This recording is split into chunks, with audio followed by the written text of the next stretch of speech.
आप सभी मसीह में प्रिय भाई बहनों को जय मसीह की। मैं परमेश्वर का धन्यवाद देता हूं आज के दिन के लिए और आपके बीच में आने के लिए।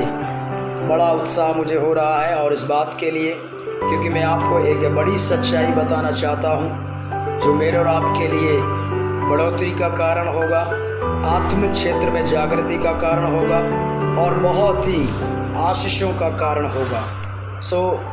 मैं आपको उत्साहित करना चाहता हूं और एक सच्चाई को बताना चाहता हूं कि जो परमेश्वर का वचन है उसे सुनना, उस पर विश्वास करना और वचन को ग्रहण करना और वचन पर मन लगाना, ये सबसे बड़ी आशीष है। क्योंकि आप परमेश्वर की आवाज़ को सुनते हैं, जब आप वचन को सुनते हैं, जब आप वचन को ग्रहण करते हैं, जब आप वचन पर मन लगाते हैं, तो ये परमेश्वर का आवाज़ आपके जीवन के अंदर जाएगा और वो आपको मजबूत करेगा और वो आपको पूरी तरह से लोगों से, दुनिया से, बुराइयों से, बहुत सारे पापों से आपको अलग करेगा। इसलिए परमेश्वर का वचन मेरे और आपके जीवन में बहुत ज़रूरी है।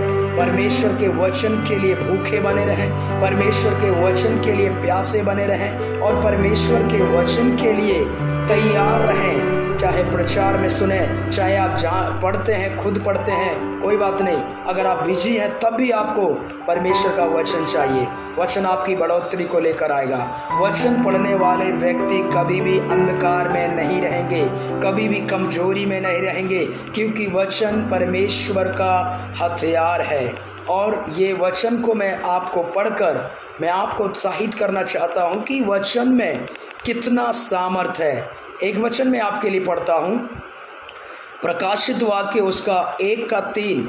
इस प्रकार से यहाँ पर वचन में लिखा है, धन्य है वह जो इस भविष्यवाणी के वचन को पढ़ता है और वे जो सुनते हैं और इसमें लिखी हुई बातों को मानते हैं, क्योंकि समय निकट है।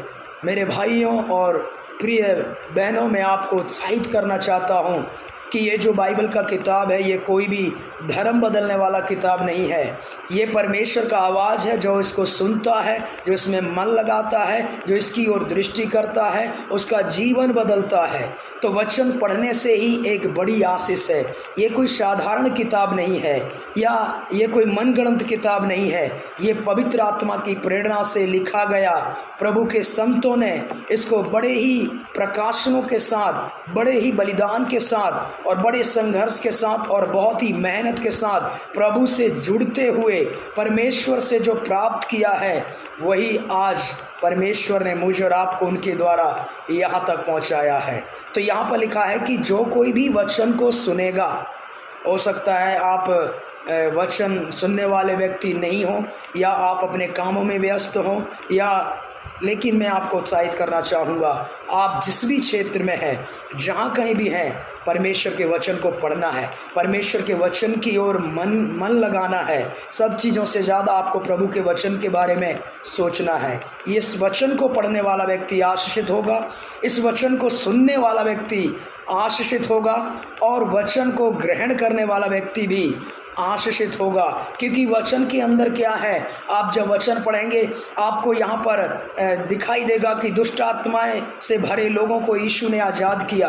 आप जब वचन पढ़ेंगे तो आपको दिखाई देगा कि जो लोग पाप के गुलामी में थे उन लोगों को कैसे प्रभु ने आज़ाद किया। और जब उनके जीवन में जब प्रभु ने कार्य किया तो ये वचन प्रभु की ओर से है।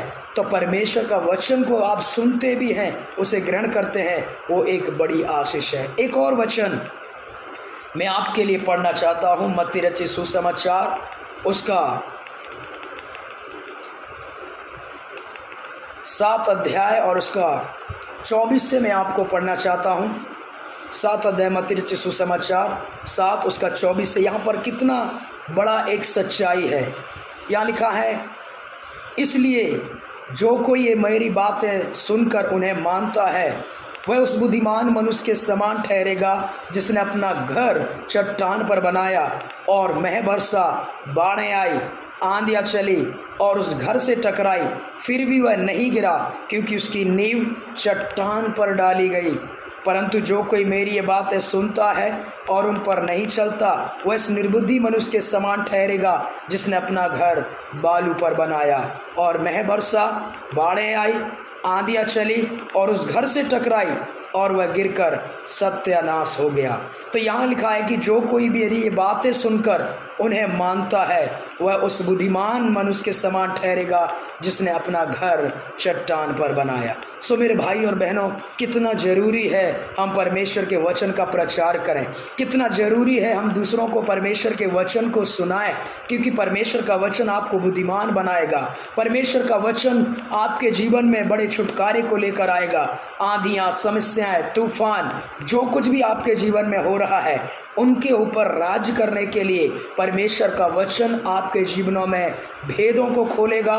परमेश्वर का वचन आपका हथियार बनेगा और आप जीत पाएंगे। आप शैतान के ऊपर धावा बोल पाएंगे, किसी भी समस्या के ऊपर। यदि आप परमेश्वर का वचन जानते हैं, यदि आप परमेश्वर के वचन को ग्रहण करते हैं, वचन को सुनने वाले व्यक्ति हैं, तो आप इस दुनिया में सबसे बड़े ताकतवर व्यक्ति होंगे। क्योंकि यीशु ने खुद कहा, जो कोई मेरी ये बातें मानेगा, जो कोई मेरी ये बातें सुनेगा, वो बुद्धिमान व्यक्ति होगा।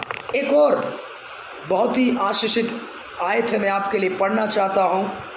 भजन संहिता उसका 119, 105 इस प्रकार से कहता है कि तेरा वचन मेरे पाँव के लिए दीपक और मेरे मार्ग के लिए उजियाला है।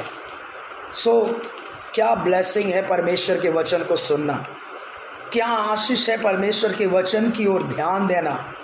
यहाँ पर दाऊद कहता है, तेरा वचन मेरे पाँव के लिए दीपक और मेरे मार्ग के लिए उजियाला है। तो आपके जीवन में वचन प्रकाश को लेकर आएगा, आपके भविष्य को परमेश्वर का वचन खोलेगा, क्योंकि वो ज्योति प्रकट होगा। वचन आपके जीवन में सारी सत्य बातों को प्रकट करेगा। सो इसलिए इस किताब को जिसने भी उठाया है, जिसने भी इस पुस्तक की ओर ध्यान दिया है, वो कभी भी जीवन में लज्जित नहीं हुआ है। जिसने भी परमेश्वर के वचन की ओर देखा है, वो कभी भी शर्मिंदा नहीं हुआ है, क्योंकि परमेश्वर का वचन परमेश्वर की आवाज़ है। सो इसलिए मैं आपको वचन बताने के लिए बड़े ही उत्साहित हूँ। मैं चाहता हूँ आप सब, हम सब मिलकर परमेश्वर के वचन को सुने, परमेश्वर के वचन का प्रचार करें और परमेश्वर के वचन को ज़्यादा आदर दें। देखिए, किसी भी समाज से हो, किसी भी जाति से हो, किसी भी धर्म से हो, वो कोई भी क्यों ना हो, परमेश्वर का वचन सबके लिए है। परमेश्वर का वचन हर एक को इनवाइट करता है कि आप प्रभु के वचन को जानें। अगर आप बीमार हैं, आप डर में हैं, आप परेशान हैं, आप परमेश्वर के वचन को सुनिए। और आप यदि आप बाइबल नहीं पढ़ पा रहे हैं, आप इस चैनल को, आप एबेनेजर चैनल को आप सब्सक्राइब करिए, ताकि हर दिन वचन आपके पास पहुंचे, आप उसे पढ़कर और आप उसे प्रार्थना कर सकते हैं। सो मैं आपके लिए प्रार्थना करना चाहता हूँ। पिता परमेश्वर, मैं धन्यवाद देता हूँ आज के कीमती समय के लिए। प्रभु जी, हम धन्यवाद देते हैं कि तेरा वचन हमारे लिए ज्योति है। प्रभु, जितने लोग परमेश्वर इस बात को सुन रहे हैं, प्रभु उनका मन विचार तेरे वचन की ओर लौटने पाए।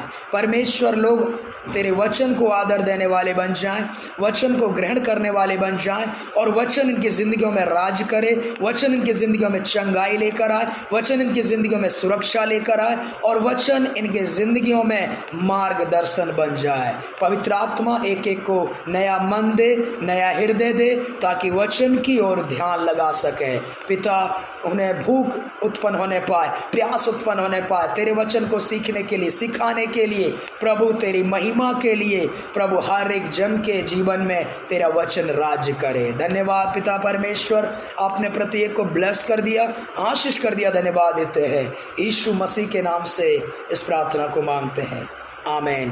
Thank you so much. आपने परमेश्वर के वचन को सुना है, और सुनना कभी भी व्यर्थ नहीं होता, आपके जीवन में विश्वास को लेकर आएगा। सो जय मसीह की।